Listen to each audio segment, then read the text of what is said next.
फरिश्ता स्थिति का अनुभव करो।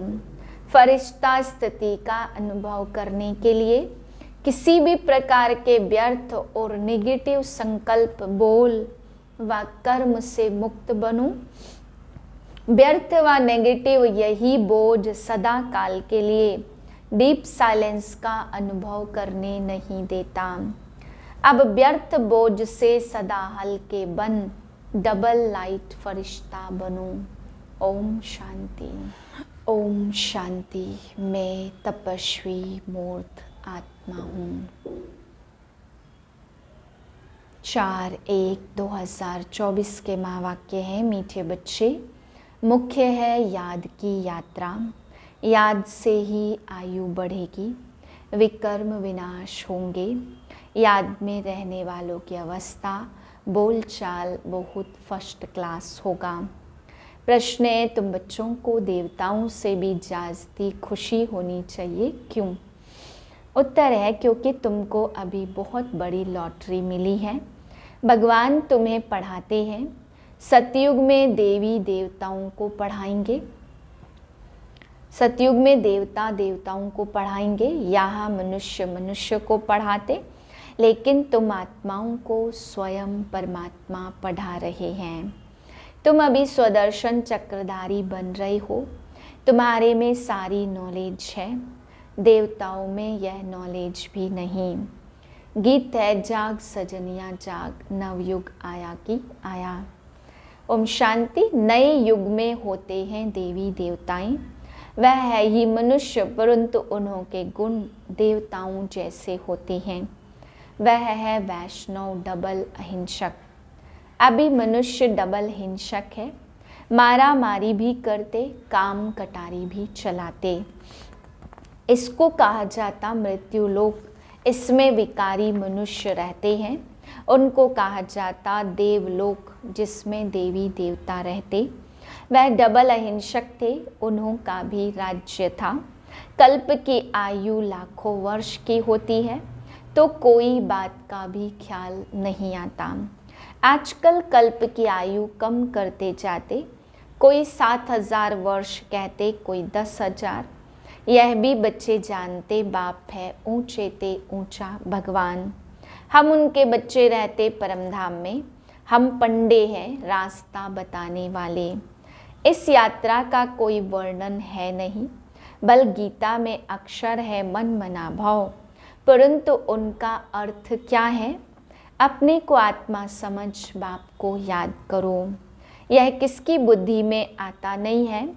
जब बाप आकर समझाए, तब तक किसकी बुद्धि में आए। इस समय तुम मनुष्य से देवता बनते हो। मनुष्य यहाँ हैं, देवता सतयुग में होते हैं। बरोबर तुम अभी मनुष्य से देवता बनते हो। तुम्हारी यह ईश्वरीय मिशन है। निराकार परमात्मा को कोई मनुष्य तो समझ न सके। निराकार को हाथ पांव कहाँ से आया? श्री कृष्ण को हाथ पांव सब कुछ है। भक्ति मार्ग के कितने शास्त्र बनाए हैं। अब तुम बच्चों के पास चित्र आदि तो बहुत हैं। चित्र से याद आती है कि इस चित्र पर यह समझाएं, और भी बहुत चित्र बनते जाएंगे। एकदम ऊपर आत्माओं का भी दिखाना है। आत्माएं ही आत्माएं दिखाई देंगी, फिर सूक्ष्म वतन, उनके पीछे मनुष्य लोक। मनुष्य कैसे पिछाड़ी में आकर फिर ऊपर चढ़ते हैं, यह दिखाएंगे। दिन प्रतिदिन नई इन्वेंशन निकलती जाएगी। अब जितने चित्र हैं उतनी सर्विस करनी है। फिर ऐसे ऐसे चित्र बनेंगे जिससे मनुष्य जल्दी समझ जाएंगे। झाड़ बहुत जल्दी बढ़ता जाएगा। कल्प पहले जिसने जो पद पाया होगा, जो रिजल्ट निकली होगी वही निकलेगी।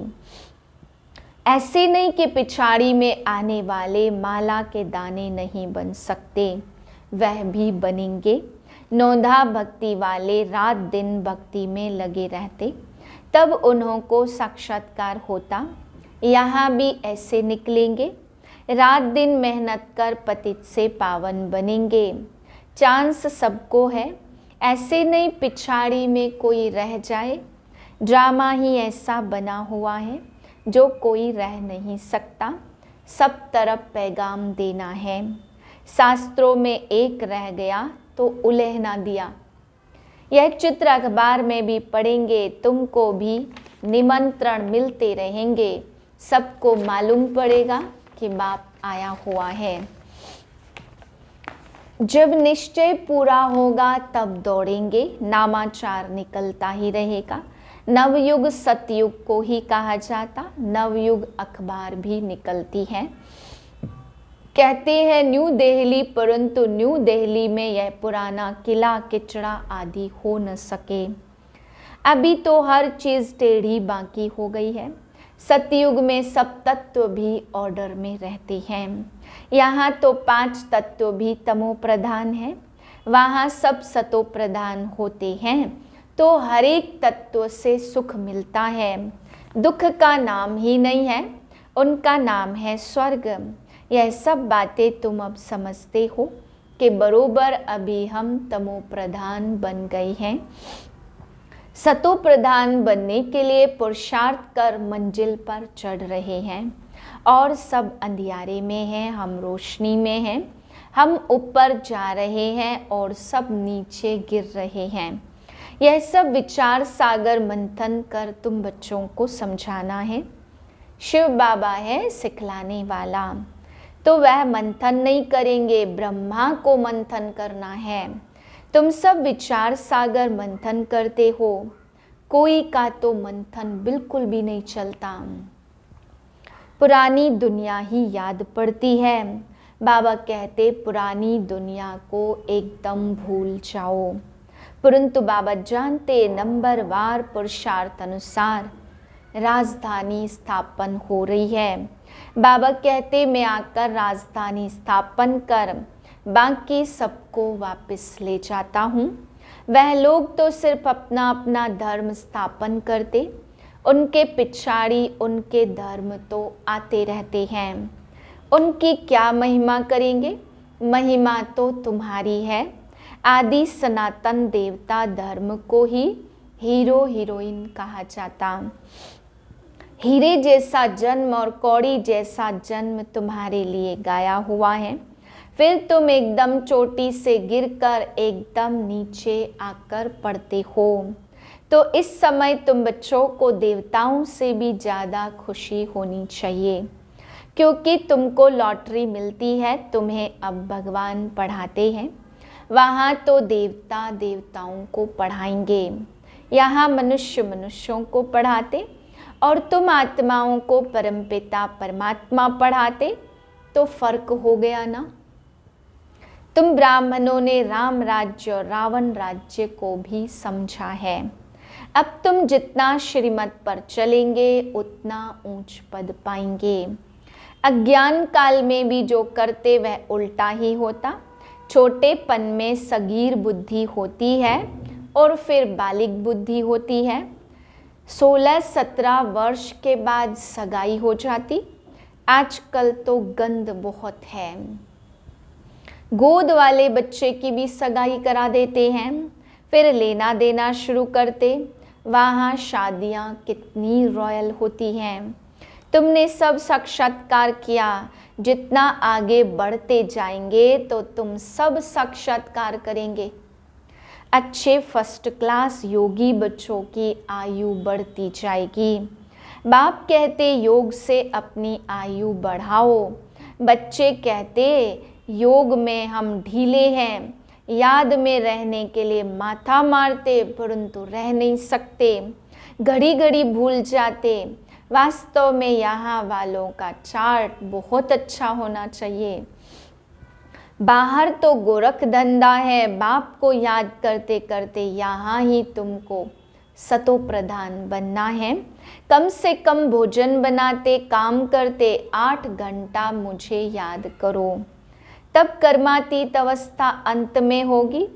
कोई कहे मैं 6-8 घंटा योग में रहता हूँ तो बाबा मानेगा नहीं। बहुतों को लज्जा आती, चार्ट नहीं लिखते हैं, आधा घंटा भी याद में नहीं रह सकते। मुरली सुनना कोई याद नहीं है, यह तो धन कमाते हो। याद में तो सुनना बंद हो जाता। कई बच्चे लिख देते याद में मुरली सुनी, परंतु याद थोड़ी है। बाबा खुद कहते मैं घड़ी घड़ी भूल जाता हूँ। याद में भोजन करने बैठता हूँ। बाबा आप तो अभोक्ता हो, यह कैसे कहूँ बाबा आप भी खाते हो। हम भी खाते हैं, कोई कोई बात में कहेंगे कि बाबा भी साथ है। मुख्य है याद की यात्रा, मुरली की सब्जेक्ट बिल्कुल अलग है। याद से पवित्र बनते आयु बढ़ती जाती है। बाकी ऐसे नहीं मुरली सुनी तो बाबा इसमें था ना। मुरली सुनने से विकर्म विनाश नहीं होंगे, मेहनत है। बाबा जानते बहुत बच्चे बिल्कुल याद नहीं कर सकते। याद में रहने वालों की अवस्था, मुरली सुनना यह सब्जेक्ट अलग है। यह है धन कमाने की बात। इसमें आयु नहीं बढ़ेगी, पावन नहीं बनेंगे, विकर्म विनाश नहीं होंगे। मुरली तो बहुत सुनते फिर विकार में गिरते रहते हैं। सच नहीं बताते, बाप कहते पवित्र नहीं रह सकते हो तो यहाँ क्यों आते हो। कहते बाबा मैं अजामिल हूँ, यहाँ आऊँगा तब तो पावन बनूँगा ना। यहाँ आने से कुछ तो सुधार होगा, नहीं तो कहाँ जाए, रास्ता तो यही है। ऐसे ऐसे भी आते हैं, कोई न कोई समय तीर लग जाएगा। बाबा यहाँ के लिए भी कहते हैं यहाँ कोई अपवित्र को नहीं आना चाहिए, यह तो इंद्र सभा है। अभी तक तो आ जाते हैं, एक दिन यह भी ऑर्डिनेंस निकलेगा। जब पक्की गारंटी करे तब अलाउ करे तो समझेंगे यह तो ऐसी संस्था है, कोई अपवित्र तो अंदर जा नहीं सकते। तुम बच्चे समझते हो यह किसकी सभा है। हम भगवान ईश्वर सोमनाथ बबूलनाथ के पास बैठे हैं, वही पावन बनाने वाला है। अभी आखिरी में बहुत आएंगे तो फिर कोई हंगामा आदि कर न सके। इस धर्म के जो होंगे वह निकल आएंगे। आर्य समाजी भी हैं, हिंदू सिर्फ मठ पंथ अलग कर दिया है। देवताएं होते हैं सतयुग में, यहाँ सब हिंदू हैं। वास्तव में हिंदू धर्म है नहीं, यह हिंदुस्तान तो देश का नाम है। तुम बच्चों को उठते बैठते चलते स्वदर्शन चक्रधारी बनना है। स्टूडेंट को पढ़ाई की याद रहनी चाहिए ना, सारा चक्र बुद्धि में है। देवताओं और तुम्हारे में थोड़ा फर्क रहा है। पक्के स्वदर्शन चक्रधारी बन जाएंगे तो फिर विष्णु के कुल के बन जाएंगे। तुम समझते हो हम यह बन रहे हैं, वह देवताएं फाइनल है। तुम फाइनल तब होंगे जब कर्मातीत अवस्था हो। शिव बाबा तुमको स्वदर्शन चक्रधारी बनाते हैं, उसमें नॉलेज है ना, वह है तुमको बनाने वाले। तुम हो बनने वाले तो ब्राह्मण बन फिर देवता बनेंगे। अब यह अलंकार तुमको कैसे दे, अब तुम हो पुरुषार्थी, फिर तुम विष्णु कुल के बनते हो। सतयुग वैष्णव कुल है ना, तो ऐसा बनना है। तुमको तो मीठा बनना है, ऐसा वैसा अक्षर बोलने से तो ना बोलना अच्छा है। एक दृष्टांत है, दो लड़ते थे। सन्यासी ने कहा मुख में मोहलरा डाल दो, कभी निकालना नहीं है, रिस्पॉन्ड मिल न सके। 5 विकारों को जीतना कोई मौसी का घर नहीं है।